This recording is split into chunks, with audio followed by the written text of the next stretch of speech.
Welcome to Connecting with Christ. This is your host, Jesus Christ. Thank you very much. I am your host, Jesus Christ. Today we will be talking about Nestorianism. We have three very special guests today, named Michelle, Ainsley, and Leah. They are here to talk to you about the many different aspects of Nestorianism. So let's welcome the two guests first, shall we?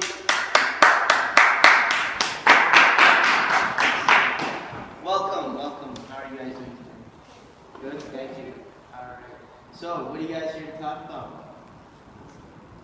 Okay, well, let's start off with, what are you gonna... Michelle, please tell us about some rituals in Nestorianism. Well, first off, marriage is seen as a permanent union of both families and spouses, and parents are to arrange the marriage for the children, and the authority lies within the father of the family. The families are eager to pick the person with that are from the same clan or tribal division, and the intended mate is to be picked from the same sect of the family's religion. Wow, how deep was that? Very valuable. Great, continue. The birth of a firstborn son is a very happy occasion for the family. I can tell my parents were very pleased with my birth.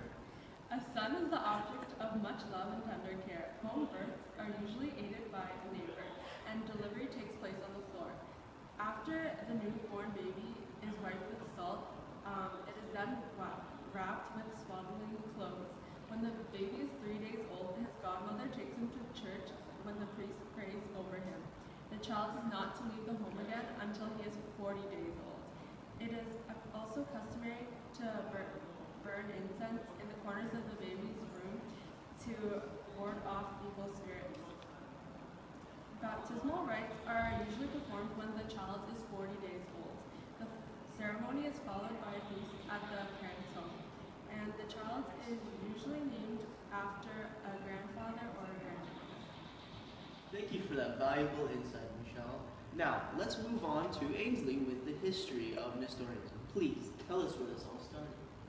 So Nestorius was the patriarch of Constantinople between 428 and 431 CE.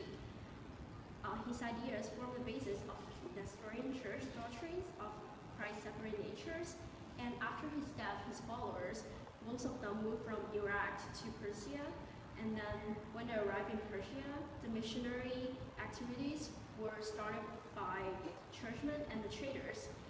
The Nestorian church included believers not only in Persia but Egypt, Pakistan, Bactria, and even India were kind of spreading out. So, Nestorian was the first Christianity introduced in China. However, it came under attack in China during the late Tang Dynasty. By the time the Tang Dynasty collapsed in 907 CE, many church buildings stood abandoned. Across the Central Asia, Nestorianism was gradually displaced by Islam between the 7th and 13th centuries. By the end of 1400s, the only significant Nestorian community left was the relatively isolated settlement on the India's Parabola coast. Wow, that was some very insightful information. You must be parched after talking all that much. Here's some water for you. Thank you. I can make it into wine if you like. Sure. All right, next up on Connecting with Christ, we have a very special guest with us here.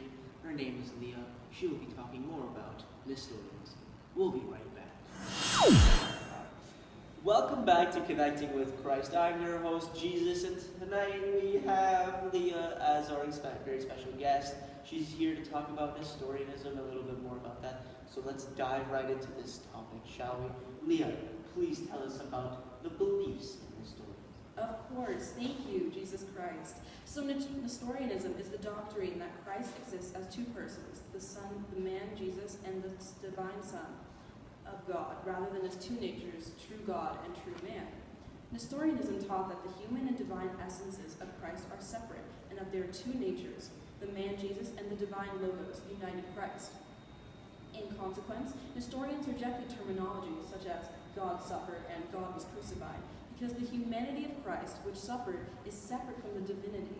Likewise, they rejected the term Theotokos as the title of the Virgin Mary, suggesting that the Christokos, Because of their view, he only took as human nature from his mother, while the divine Logos was pre-existent and external, so calling Mary Mother of God was misleading and potentially wrong. Ooh, I better tell my mom that. Well, thank you so much for that insight on the beliefs of Nestorianism. It was very good to have you today. Anytime. Oh, what a wonderful time we're having here. I'm sorry, but we're going to have to cut short here. Our time's almost up. Thank you for joining us on this very special episode of Connecting with Christ. I'm your host, Jesus, and to all you folks out there, have a wonderful day.